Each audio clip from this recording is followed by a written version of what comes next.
Hello and welcome, everybody. Lockdowns. A smart move or just a way for government officials to keep more power through fear? Imagine for a moment that you have a job and you're getting paid an insane amount of money.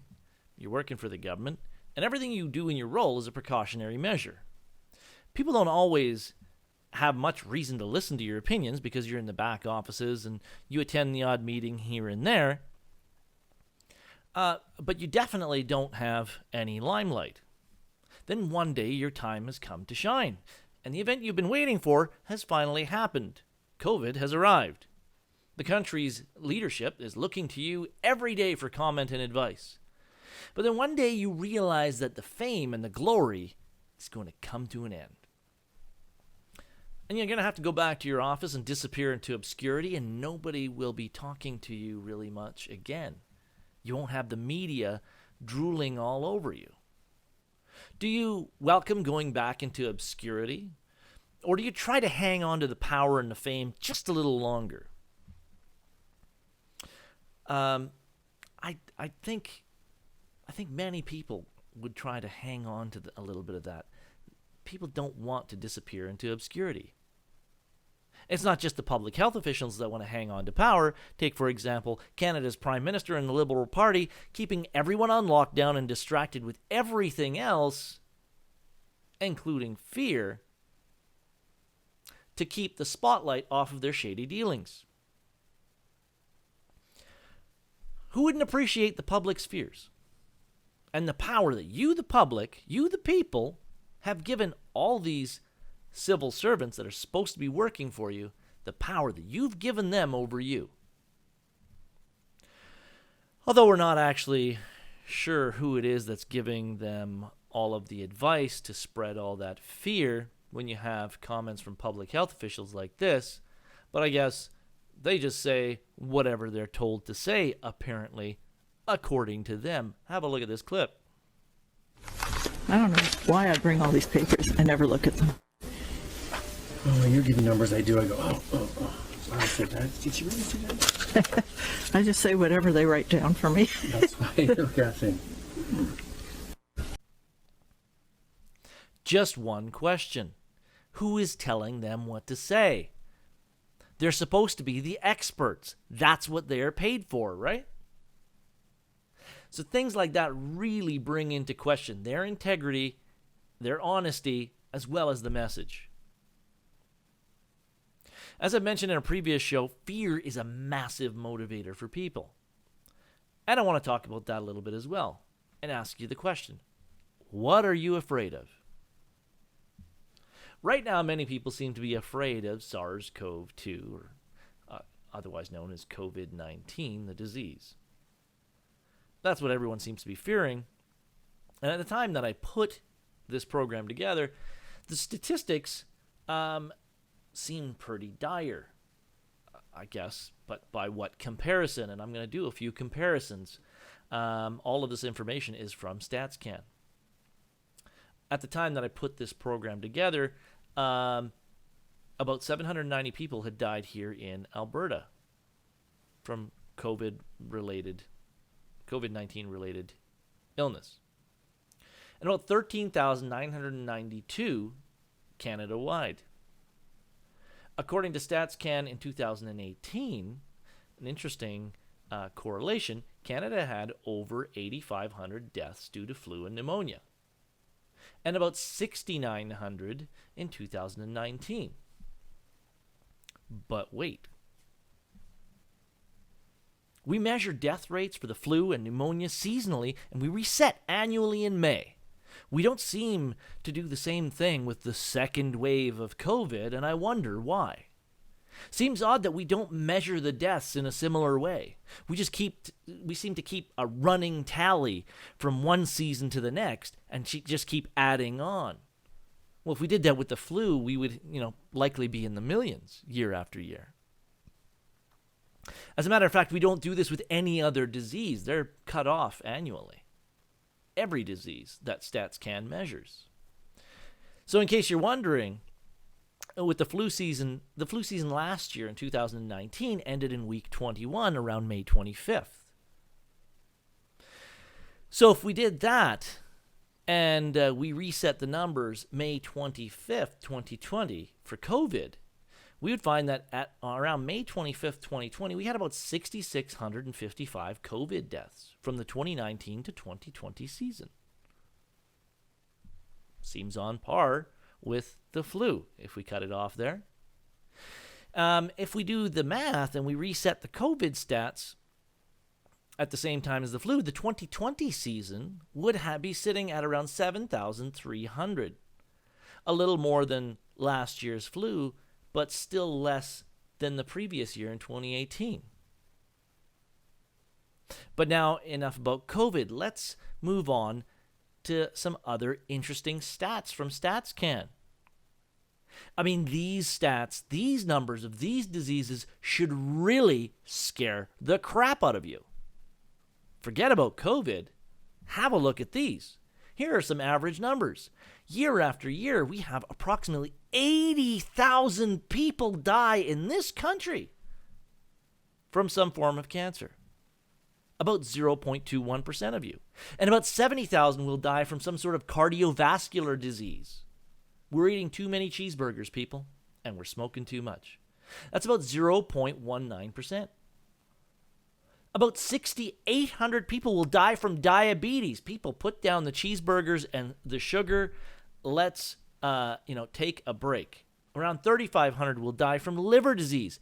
Put the drinks down. Close the liquor stores. About 12,500 from lower respiratory diseases. 44,000 from what StatsCan just calls residual diseases. I didn't go into that much detail to look up what all of those are. There's more than one. 3,800 from suicide. Now that's last year in 2019. I am going to bet that 2020 is going to be a much higher number. And over 13,000 die from accidents. That seems to be on par with the running total of COVID-19 deaths. These are just unintentional events like car accidents. But I guess the year isn't over yet, so we'll see where that ends. Year after year, more than 250,000, around 280,000 Canadians die from various different diseases. Over the last 5 years, the average is around 0.7%, or 1 out of every 142 people, if you did the math. 1 out of every 142 people in Canada will die every year. That's a pretty astonishing, significant number, and the mainstream media doesn't brag about these numbers. I wonder why. So let's look at some COVID stats, some more COVID-specific stats from the CDC. And these are quoted from the CDC. About 80% of the deaths were of people over the age of 65, and most of those being over the age of 85. They report 94% of the deaths had at least one or more comorbidities, such as cancer, chronic kidney disease, COPD, immunocompromised from organ transplants, obesity. And that's considered anything with a BMI of 30 or greater, they consider obese. Serious cardiovascular diseases, sickle cell diseases, type 2 diabetes, these were all considered comorbidities, and 94% of the fatalities had one or more of these. I think based on some of those incredible stats, we need to shut down liquor stores to prevent liver disease, fast food restaurants to prevent cardiovascular diseases, and we need to make tobacco products illegal right away to prevent those various types of cancers. I mean, it's up to us to protect each other, right? We need to force everyone to wear masks, hold everyone accountable to making sure they don't see their families this Christmas, bring back the brown shirts.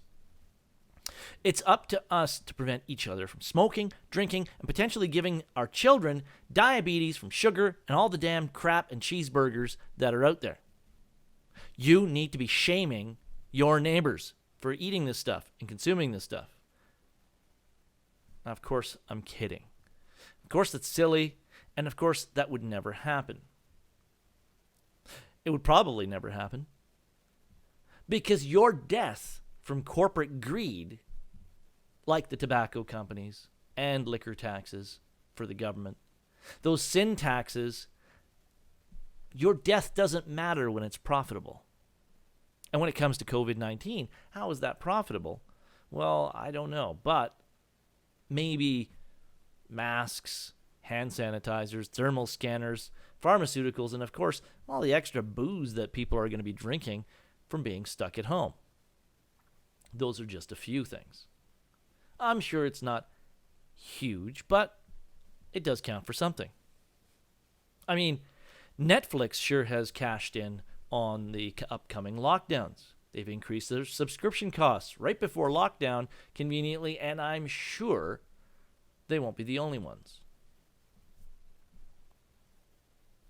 But be afraid. Testing, rather than deaths, seems to have been the big focus in the media today. Despite the numerous articles and physicians speaking out about things that could be helpful when it comes to treatment, we are not allowed to talk about those things. We will be censored. I'm going to play a clip of a physician. He's speaking at the Senate COVID hearing in the United States about early outpatient treatment. His name is Pierre Corey, MD. He is an associate professor of medicine at St. Luke's Aurora Medical Center. This is just a clip. If you want to watch the full video, I'll have it at the end in the description on the video. You can watch the whole thing. Talk about that we have a solution to this crisis. There is a drug that is proving to be of miraculous impact. And when I say miracle, I do not use that term lightly. And I don't want to be sensationalized when I say that. That is a scientific recommendation based on mountains of data that has emerged in the last 3 months. When I am told, and I just had to hear this in the opening sentence, that we are touting things that are not FDA or NIH recommended, let me be clear. The NIH, their recommendation on ivermectin, which is to not use it outside of controlled trials, is from August 27th. We are now in December. This is 3 to 4 months later. Mountains of data have emerged from many centers and countries around the world showing the miraculous effectiveness of ivermectin. It basically obliterates transmission of this virus. If you take it, you will not get sick. I want to brief. Why is this not getting more airtime and focus? Your guess is as good as mine. I want to point out that ivermectin is a very cheap antiviral commonly used in animals as well as people, and for some reason, ivermectin seems to be specifically noted in articles by the FDA and the CDC and other websites lately.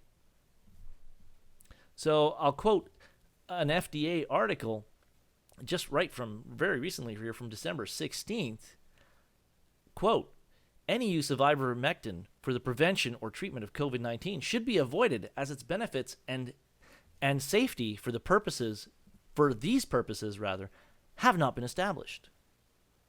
There are approved uses for ivermectin in people and animals, but it's not approved for the prevention of treatment of COVID-19. This is taken from an FDA article from December 16th, as I said, titled COVID and Ivermectin Intended for Animals.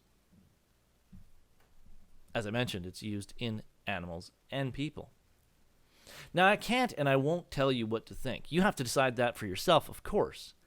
I do happen to, obviously, voice my opinion from time to time. I do have a great deal of skepticism with all the pushing to make COVID seem so dangerous. Especially when so many people will die from many other things this year, and when you put it into perspective, it seems, well, I don't know. I've shown you the numbers, you be the judge. I don't allow the number of positive tests to make me worry day to day. If I was at a higher risk of dying from COVID than maybe some other diseases, I might concern myself a little bit more. But at this time, I won't be locking myself in a bunker or avoiding my family because Trudeau says it's a good idea. And after that astonishing statement from Theresa Tam, using a dried up baby wipe or a piece of paper towel for additional protection against COVID, well, that seems to have ruined her credibility in my books. I don't know about yours. Anyway, I'm going to leave it there. Please send me your thoughts and your comments, good or bad. Hey, tell me you think I'm an idiot if that's what you think. I'd love to hear from you. I'll put all the links to everything I quoted and everything I talked about in the description section below. Have a great day, guys. Don't forget to subscribe and like.